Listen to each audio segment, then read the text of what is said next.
Hi, and welcome back to my returning viewers. After weeks of waiting, we have finally gotten the ODST collab, and with this warband being packed full of new weapons, I've got a lot to talk about. So enough of me yapping, and let's dive feet first into hell, right into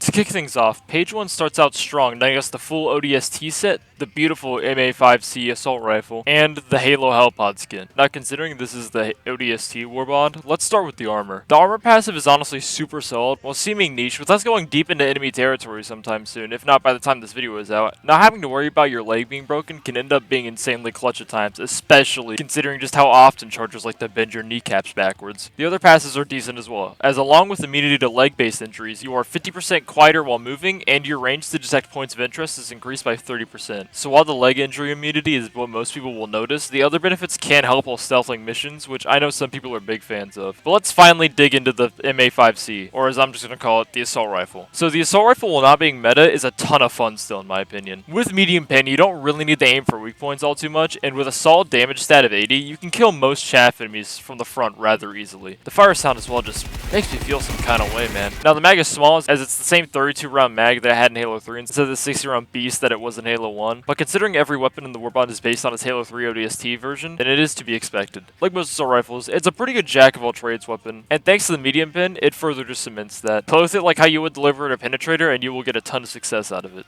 Page 2 is also extremely solid, with it giving you the recon armor set, the M7 SMG, and the warband skin for the shuttle. The recon armor is the same passive as the ODST armor, so there really isn't anything else to talk about. However, the SMG is, well, pretty interesting. So the first thing you will notice about the SMG is, yes, like it is in Halo 3 ODST, it is suppressed. Now, as far as I know, it doesn't actually suppress the weapon, but it at least has the factor of making it sound sick as hell. Also, just from a stat standpoint, this weapon is a laser beam. While not having many mags, each mag has a good amount of ammo, and given just how accurate this weapon is, combined with the lack of recoil, you can easily just beam weak points on basically any faction. And the fire rate means you can also keep back bug hordes, making it a great weapon for general chaff clear as well. Moving on to page 3. This page gives you the most badass Halo gun, the pistol, and the rest of the skins. Once again, the silencer doesn't seem to work on the pistol, so it's mainly just for aura farming. Outside of that, stat-wise, the pistol is pretty much just a peacemaker with less spare mags. The shotgun, on the other hand, whew, while probably the weakest primary here, it still packs a punch with it dealing more damage in a single shot than most other shotguns, with the drawback of only a few shots in the tube. It also has pretty good stagger, but sadly it's only light pen, which while not exactly mattering for most shotguns, hits this one harder, as it's not exactly accurate or good at medium ranges either. But with the pages out of the way, let's talk about the factions.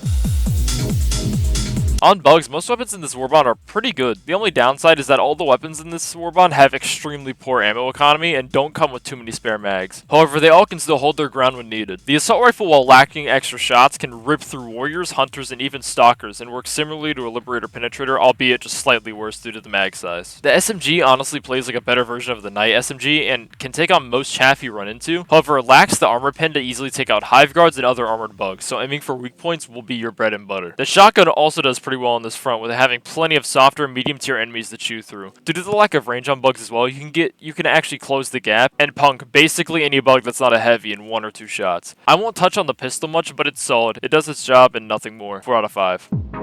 On bots, this warband is still pretty solid. Starting once again with the assault rifle, general bot chaff gets chewed through rather easily, and the medium pen allows it to disable larger foes like the War Strider and Factory Strider's miniguns. Nothing too notable though, because like I said, Liberator Penetrator can also do all these things. The SMG is a monster on this front in the right hands though. Much like the Tenderizer, this thing is a laser beam, and with the higher rate of fire compared to the Tenderizer, you can just laser through Devastator hordes by aiming at head level and just holding down the trigger. The pistol is also solid on this front, but once again, headshots will be your best friend. I hate to say it, but the shotgun doesn't do quite so well. Low damage at medium range actively harms this weapon's use on bots, and its only real saving grace is the stagger. Even up close, while you can one-shot a Devastator, and hell, can even destroy a Hulk relatively easily from the back in a few shots, it just lacks the ammo to stay in the fight for long. So due to the shotgun falling behind so badly, and with there only being a couple standout weapons for this front, I'm just going to have to give this warband a standard 3 out of 5 on bots.